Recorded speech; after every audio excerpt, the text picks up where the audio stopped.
¿Cómo están? Bienvenidos a Última Mirada. Día jueves, día de análisis internacional de Raúl Sor. Y no puede ser el análisis internacional otro que lo que se ha de alguna manera pronosticado. Incluso periodistas de Estados Unidos confirmaron que el presidente Donald Trump había hablado de una invasión para detener a Nicolás Maduro en Venezuela y que esto podía ser algo relativamente cercano. Hasta ahora han habido una serie de dichos y de, qué sé yo, versiones sobre esta relación que eventualmente podría tener Estados Unidos de endurecer las cosas con Nicolás Maduro.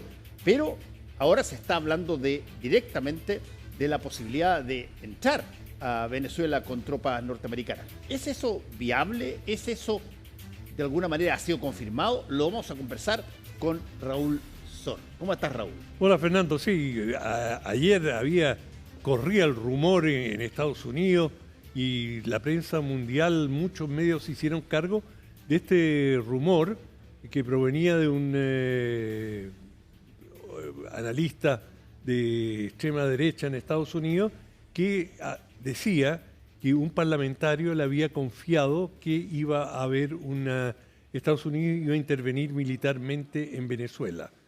Y bueno, esto naturalmente en Venezuela tuvo mucho impacto y la noticia corrió por el mundo, todos los medios estaban en alerta a la espera de qué es lo que iba a ocurrir y bueno, esto coincidía con el discurso que hizo ayer el presidente Trump, donde hizo un balance de un año de gobierno.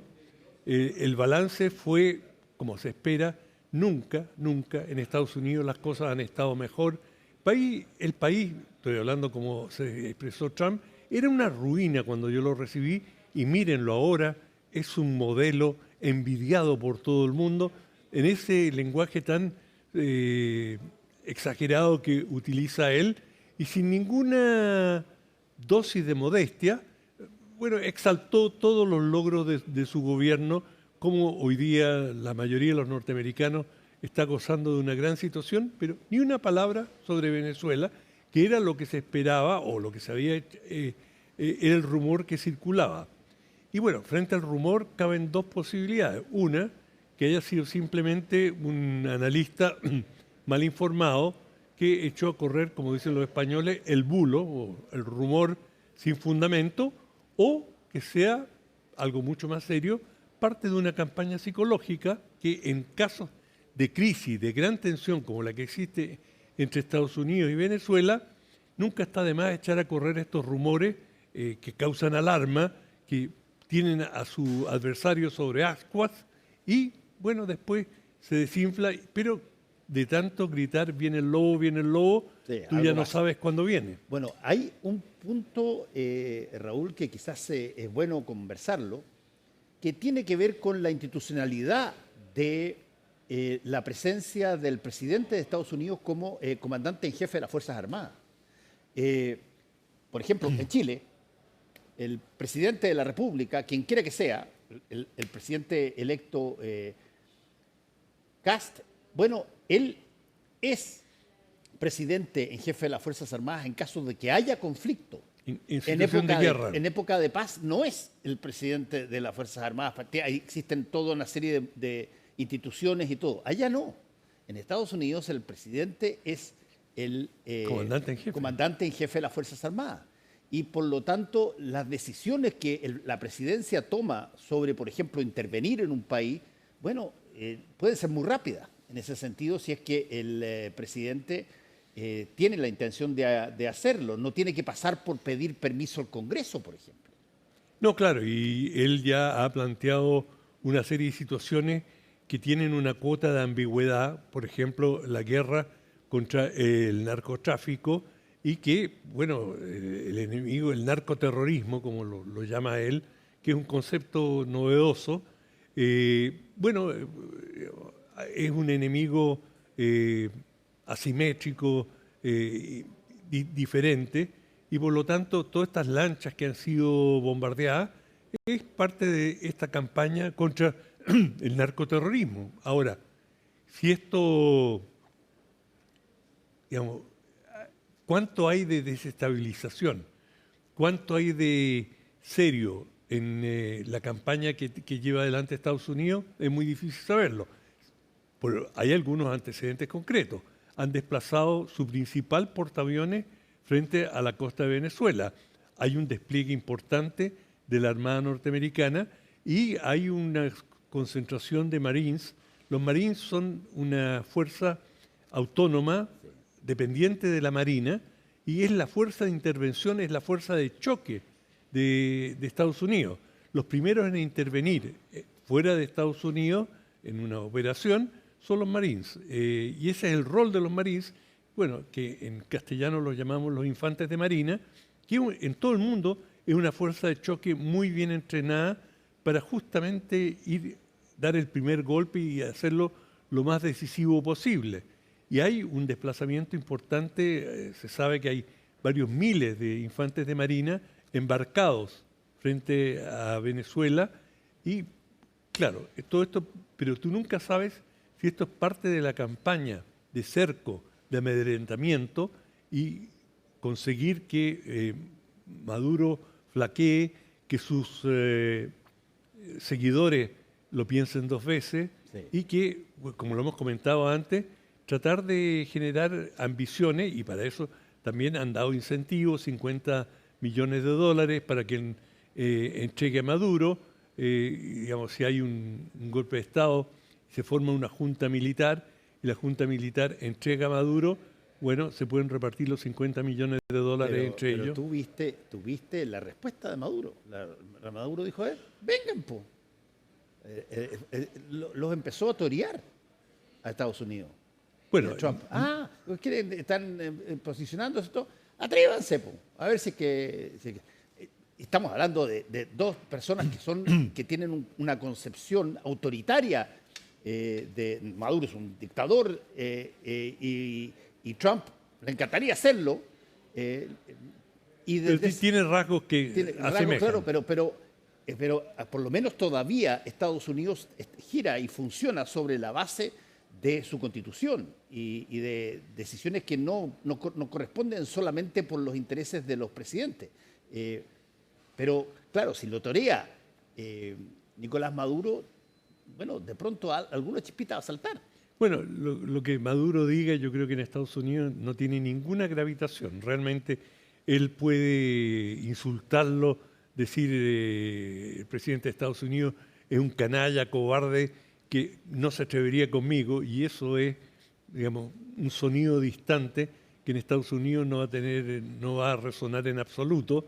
Es decir, Venezuela no está en el mapa. Lo que sí es interesante es el cambio de discurso de Trump, perdón, que hasta ahora ha planteado el tema de narcotráfico, la inmigración ilegal, pero ahora de pronto cambió el tema y dijo el petróleo.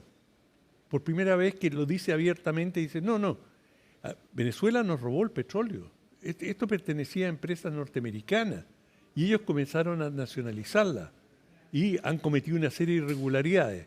Y esto, en cierta medida, juega a las manos de Maduro, que desde el día 1 ha dicho, mira, esto no tiene nada que ver con la democracia, esto no tiene nada que ver con cambios. Lo que los gringos quieren, dice Maduro, es quedarse con nuestro petróleo, y el deber de todo venezolano es defender esta riqueza que nos pertenece a todos. En fin, cada uno tiene su discurso en eso, pero por primera vez Trump ha planteado el tema del petróleo en forma tan explícita. Sí, bueno, durante mucho tiempo, y no sé si sigue todavía, el principal comprador de petróleo venezolano era el estado de California, en Estados Unidos. Y tienen, no sé si es que se ha perdido la relación de venta. Y además el petróleo venezolano tiene una serie de ventajas, digamos, en términos de refinación, es un muy buen petróleo, por así decirlo. Sí, bueno, pero ese es un tema que eventualmente, ¿cuánto puede funcionar en estos tiempos modernos,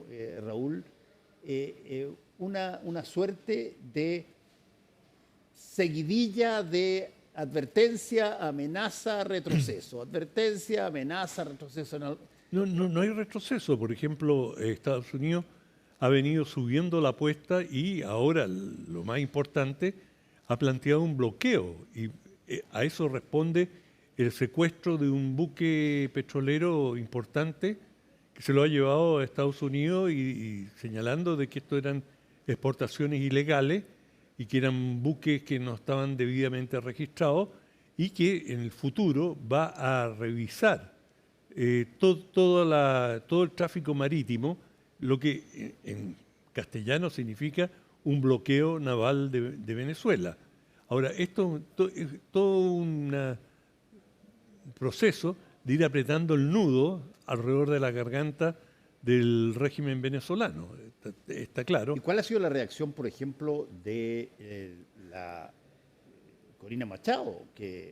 Bueno, Corina Machado apoya absolutamente el cerco de Estados Unidos y lo ha dicho explícitamente y en un gesto conciliador llamó por teléfono a Trump para decirle que, digamos, si ella se había ganado el premio Nobel, lo compartía en espíritu con él, de manera que, no, o sea, Corina Machado y el grueso de la oposición venezolana ha dicho sin ambigüedades que si es necesario una intervención militar de Estados Unidos para reemplazar al régimen y restaurar la democracia en Venezuela, ellos la apoyan. Sí. Y en eso no ha habido ambigüedad. Claro, ahora,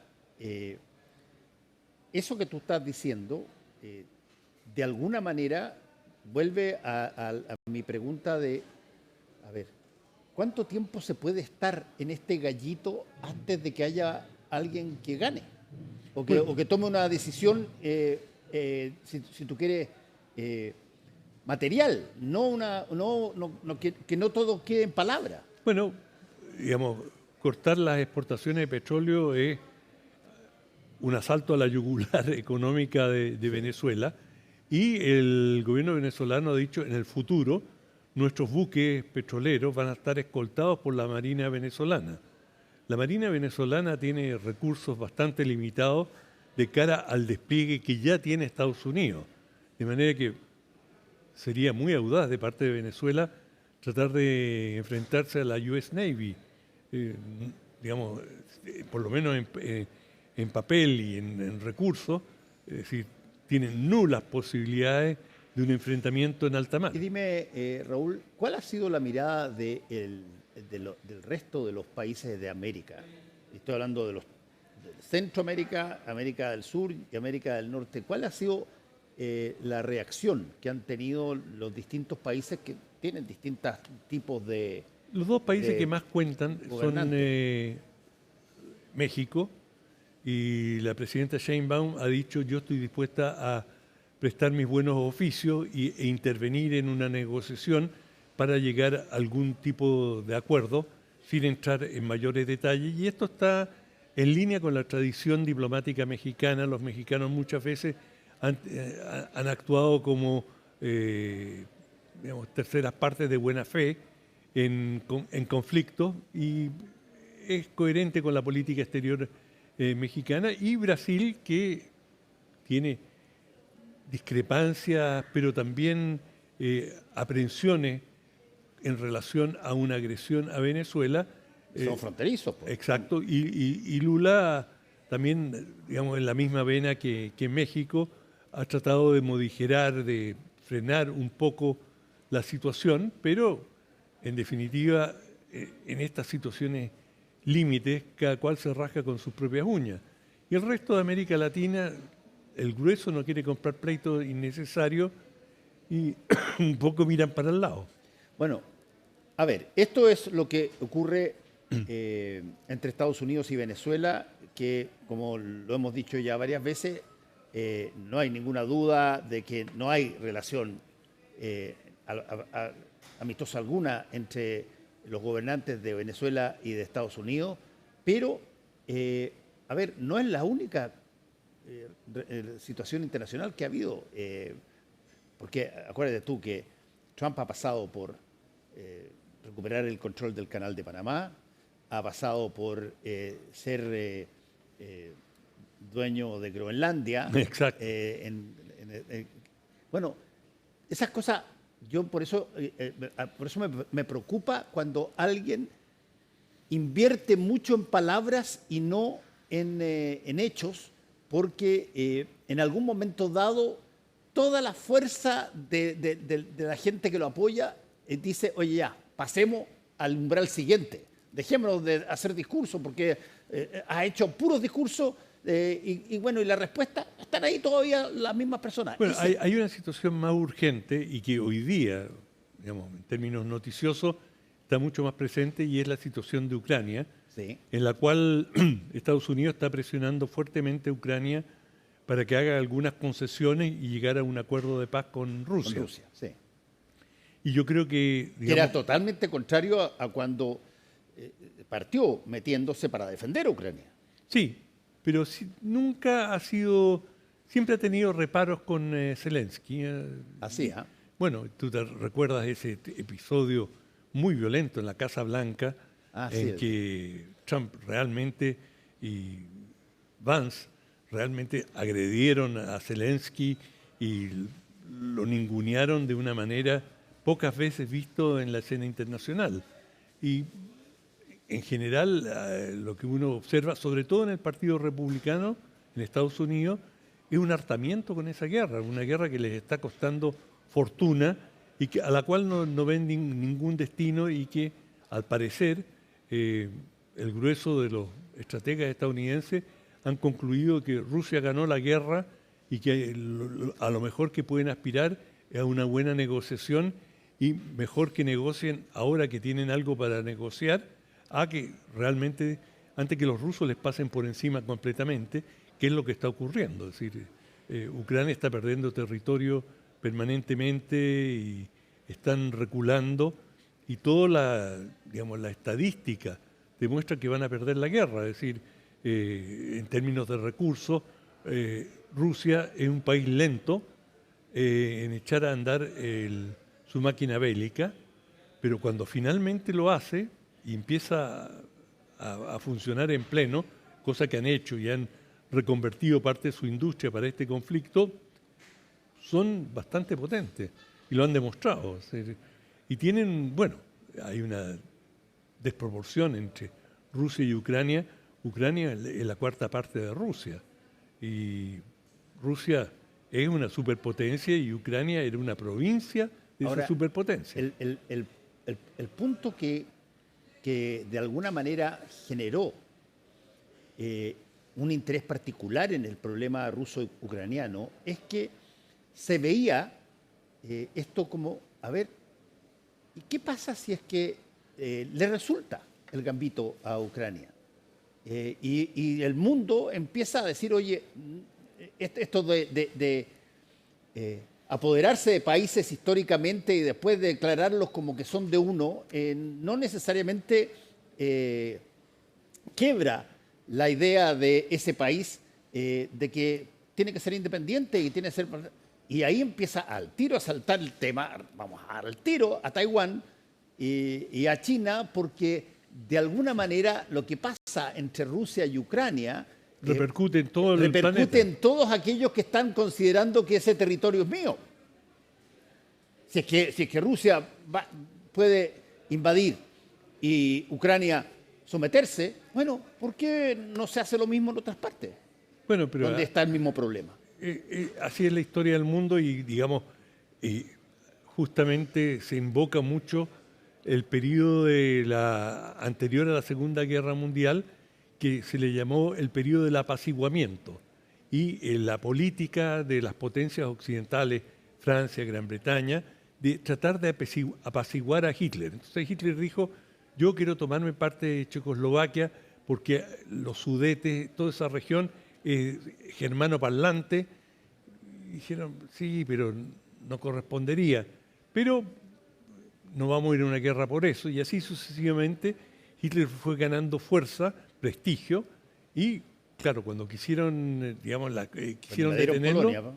Claro, ya era muy tarde, y ha quedado en la memoria colectiva de Occidente que el apaciguamiento, el tolerar este tipo de anexiones y de conquistas territoriales, trae consecuencias peores cada vez. Pero la verdad es que la historia del mundo es la historia de los imperios. Y los imperios se han ido apoderando de una serie de territorios. Pensemos en el Imperio Español y América Latina. Y normalmente, en muchos casos, salieron con la suya por mucho tiempo. De manera que es un discurso bastante ideológico el decir, nosotros no podemos, esto va contra los principios. Depende de las circunstancias y cuáles son tus intereses, cuáles van a ser tus principios. Bueno, pero ahí hay un punto muy interesante que has planteado tú, en que efectivamente tú tuviste deseos de apropiación de terreno montones de veces. A ver, Napoleón trató de entrar en Rusia y le fue pésimo. Estados Unidos se apoderó de buena parte de México. Estados Unidos se apoderó de una buena parte de México, es verdad. Y tú tienes una serie de otros países que han tenido... Tuvieron una guerra, la ganaron y Sí. simplemente anexaron Texas. Bueno, la cosa es que eso tiene a ojos de hoy la visión de algo histórico, algo que oye, ya la gente no funciona así. Los países no llegan y se apoderan de otros países por sí y por no. ¿Qué tanto de eso es real y qué tanto de eso eventualmente puede volver a pasar? Los principios son flexibles y se los invoca según tus intereses de cada momento. O sea, no hay intereses absolutos. Y bueno, por ejemplo, cuando el inicio de la guerra en la ex Yugoslavia, se dijo si permitimos que Milosevic avance, sentamos un precedente, etcétera. Y después uno analizando los antecedentes, en realidad no había los principios que invocó la OTAN para intervenir en la ex Yugoslavia eran bastante relativos y estaban basados en... Alemania jugó un papel bastante determinante en ese momento y bueno, las cancillerías saben maquillar y ir alterando los discursos según las conveniencias nacionales. Y el propio Estados Unidos, que durante mucho tiempo fue el gran enemigo del proteccionismo y el gran defensor del libre comercio como la panacea para el desarrollo, hoy día Estados Unidos se transforma en un modelo de aislacionismo y de proteccionismo y coloca los aranceles y dicen, ustedes están abusando de nosotros. Bueno, Estados Unidos no hizo más que aplicar ese sistema al resto del mundo. El día que esto ya no les resultaba tan conveniente, dijeron, en realidad no nos gusta este cambio de reglas del juego, por lo tanto hay un nuevo discurso. Y el discurso de Estados Unidos ha virado en 180 grados. Bueno, estamos todavía entonces en una situación que está desplazada, pero que todavía no tiene... Todavía está cubierta por la niebla. Claro, del todavía hay conflicto. niebla y hay que estar muy atento a lo que está pasando. Exacto. Vamos a tu libro. Tengo un libro absolutamente fascinante que a mí me he volado con él. Se llama El profeta de los Andes, la improbable búsqueda de la tierra prometida, de editorial sudamericana, de la autora argentina Graciela Moscovsky. Graciela Moscovsky escribe este libro sobre un personaje muy peculiar, que es un indígena andino en Perú, Cajamarca, y que en una búsqueda casi de celote, es decir, de fanática de la verdad, empieza a dudar del catolicismo y de, digamos, la veracidad de la Iglesia Católica y se convierte a distintas iglesias evangélicas, pero nunca queda plenamente satisfecho y él quiere llegar al fondo. ¿Cuál era el mensaje de Dios? Y se hace un estudioso, pero absoluto, de la Biblia y finalmente llega a una conclusión insólita. La religión verdadera, la original, es el judaísmo. Y comienza en una forma insólita, a adoptar todas las costumbres y usanzas del judaísmo. Entre otras cosas, una que es particularmente dolorosa, que es la circuncisión. Y él y todos sus partidarios se circuncidan, ya de adultos. La circuncisión normalmente, o sea, se practica claro, a una semana la guagua del recién nacida. Claro, pero hacerlo adulto Sí. es muy raro. Y esto Y todo esto en Cajamarca, en Cajamarca. Perú. Y él es un individuo bastante carismático y logra una serie de seguidores con un gran fervor y se van radicalizando, se van a la selva y tratan de formar una comunidad, pero como muchas veces ocurre en las sectas, por supuesto, se dividen como las células. Y digamos, uno de los temas por los cuales se dividen es la circuncisión. Hay algunos que dicen, no, la circuncisión es un tema, digamos, doctrinal. Hay que circuncidar el corazón en el sentido de purificarlo de ciertas ideas, eran los que estaban en contra de la circuncisión, y otros que dicen, no, es literal. Y esa es la palabra de Dios. Y son integristas totales, o sea, todo al pie de la letra. Y este hombre se hace un experto en la Biblia y participa en un concurso sobre conocimiento de la Biblia organizado por Israel y lo gana y se logra un premio y se va a Israel. Bueno, no voy a... Sí, no diga nada más. ¿Cómo se llama el libro? El libro se llama El Profeta de los Andes, de Graciela Moszkowski, de la editorial sudamericana. Es realmente un libro muy entretenido. ¿Pero eso el libro es ficcional? No, absolutamente. Absolutamente real, ya. Súper real y, digamos, todos los avatares y las dificultades por lo que pasan todos estos grupos. Y es como un estudio de secta. Ya, pero muy interesante. Sí. Muchas gracias, Raúl Sor, por tu análisis y tu libro. Y a todos ustedes, muchas gracias por su sintonía. Nos encontramos el próximo lunes. Que le vaya bien.